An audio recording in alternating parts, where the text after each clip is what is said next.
Hey guys, are you interested in learning more about our lymphatic system, the importance of the lymphatic system, and just the overall amazingness about our lymphatic system? I hope so, because I'm here to tell you some really amazing things that can help you feel more empowered about your system and what you can do to help your lymphatic system to flow in the way that it's supposed to and perform its job and its duties like it's supposed to. So what is the lymphatic system? Lymphatic system is our body's waste removal system. It is our body's way of taking excess toxins and hormones and proteins and cells and cellular waste and so many other things, and releasing it out of our system, right? So our lymphatic system has so many different pathways that it actually picks up and absorbs the excess from our tissues and from our cells and lymph nodes and everything. So we hear about lymph nodes all the time, and that's just one aspect of it.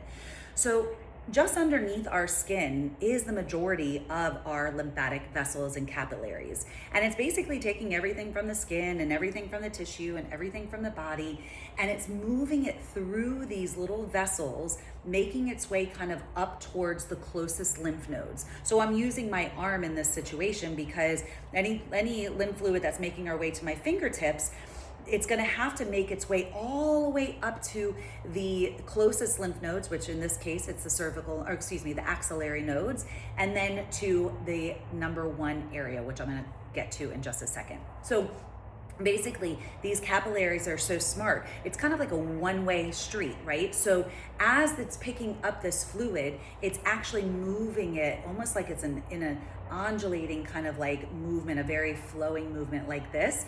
And as it's picking up that fluid and that excess, it's actually closing off a valve so it can't go back out that way, right? So it's moving it this way, right? Now, how does it move? It doesn't have a heart that pumps it like our circulatory system, right? Our heart pumps the blood and keeps our bodies like alive. But our lymphatic system doesn't have a pump. So there's certain things that we can do. Movement, breath work, vibrational plate, which I was just getting ready to hop onto. We can sweat, we can go to the bathroom and release, we can hop in saunas, we can rebound, we can dry brush, we can have a lymphatic drainage massage. There's so many ways that we can help encourage that flow of our system. So the system can get very overwhelmed though, right? As you can imagine, all of these toxins that are coming into our bodies, both voluntary and involuntary, where do they go? If you are not moving your body enough, and if you are not doing specific lymphatic work every single day, some of that can just get stuck and very stagnant in your body. And then it interrupts so many different things. It interrupts your immune system, it'll interrupt your circulatory system, it'll interrupt your fascious system. And we want optimal prime and optimal health, right? We want to feel, I always say optimal prime because my son used to love Transformers. Optimal health. And so we want to make sure that we're doing this daily. But before we do this daily, let's kind of go through some of the major areas of our lymphatic system, okay? So we hear about the axillary nodes a lot because, especially in my world, in the breast cancer world, you definitely hear about those a lot, right? So obviously the axillary nodes, we have the cervical nodes up here right behind the ears. That's gonna drain your head and your neck and your face. And then we have some that are deep in our belly too. And we have some in our inguinaloids right here in our groin, okay?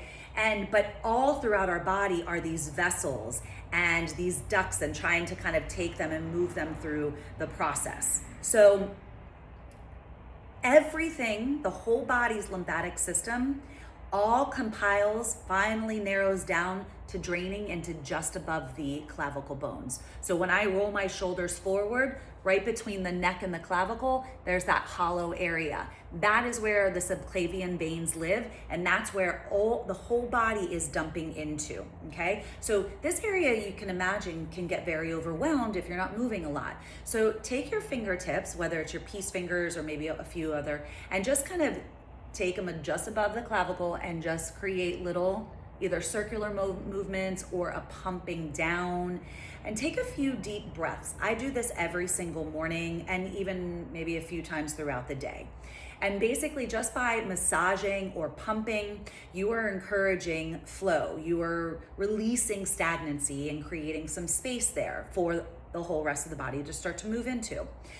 So this is the part that I would do absolutely every single day and before you do any type of lymphatic work. So if you are getting on your rebounder or going in a sauna or maybe even for yoga, walk, or your rebound or your vibrational plate, go ahead and just clear this area first. You want to take it a step further, go through the big 6 points. Dr. Nicholson coined the big 6 and it's awesome. It's so easy to remember. Number 1 is going to be this space by the termini. Number 2 is just behind the ears, right in the cervical nodes, and you don't have to do heavy pressure, really light pressure, because they're just under the surface. They're superficial, they're right there, okay? And just little massages. In the terminal, you could do about 15 to 50 times pumps. By the ears, I usually do about 8 to 10, and then sometimes drag it down towards the termini, and that way it's just kind of encouraging that too. And then the axillary nodes, you're gonna kind of go underneath the armpits. These ones you can do a little deeper, right? They're not as superficial. For my breasties, you wanna be a little careful if you've had lymph nodes removed here. Be very mindful on what you do, how much you do it. So with that said, I'll go over to my right side where I had 3 lymph nodes removed. I personally still do it. With 3, that's a little borderline. If you've had more, you might kind of want to not do this so much. I'm going to show you what you could do in a second, but I'm just kind of massaging this area gently. If you've had 3 or more removed, what you're going to want to do is ask the closest areas, surrounding areas of the lymphatic system to pick up the extra work, right? The excess. So from now, I'm gonna then take there's like these little watersheds that move over to the closest lymph nodes, right? So I can take these and just kind of do this little pumping movement and bring the fluid over to my left side or your opposite side. You can also take it and work it down. I can kind of go here and work it down towards my inguinal nodes. So that can kind of pick up the excess. So you're almost like manipulating it to pick up the excess, okay? But, so this is 1, 2, 3, 4 is your belly. I like to take my hands and fists and either pump or a massage or a little tap. Most importantly, something you should do every single day, big, deep, Buddha belly breaths. That's what I call them, right? So when you're standing, typically we have a nice strong core, we breathe in, we breathe out. Maybe it's a little bit more shallow breath and they're in the lungs. I want you to take deep diaphragmatic breaths. So when you inhale, the belly goes out like a big old Buddha belly, and then exhale, pull it in. Inhale, really extend it out. Exhale, pull it in. Because what that's doing is if there's some lymph nodes deep in the belly button, or not in the belly button, in the belly and in the gut. And it's going to like act like a vacuum, and it's going to move it up through the process of this area here through the cisternochyle and then into another area, and then it's going to start to dump into these areas once again, okay? So those deep belly breaths acting like a vacuum to pull it up and make its way here. Number 5 is your inguinal node. So again, these are pretty superficial. You don't have to go very hard on these. You probably feel them when they get a little swollen. You can feel those little nodules there. So you're just gonna take and massage in that area there. And then number 6 is gonna be back behind the knees. Now there's not nodes here, but it can be a very congested area, right? So just kind of getting in there and doing a little massage, again, not too crazy heavy. Sometimes I like to just kind of pump my leg a few times, and that kind of feels really good too. Flexing and pointing your ankles and circling the ankles around. When you are on your feet all day or sitting all day or traveling, whenever you get to wherever you're gonna go, lay down, put your legs up the wall.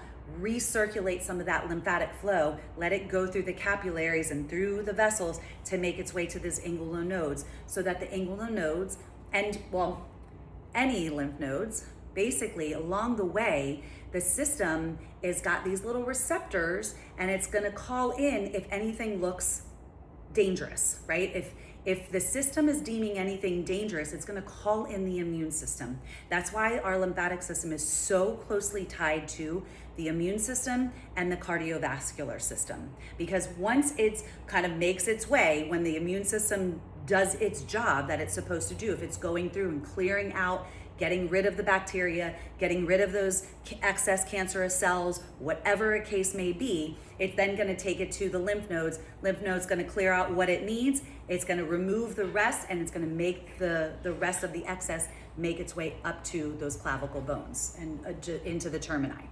Once it goes there, then it's kind of making its way down into the heart and the bloodstream, and some things are being recirculated and some things are being released, and it will go through your digestive tract to be then released either through pee, poop, or sweat.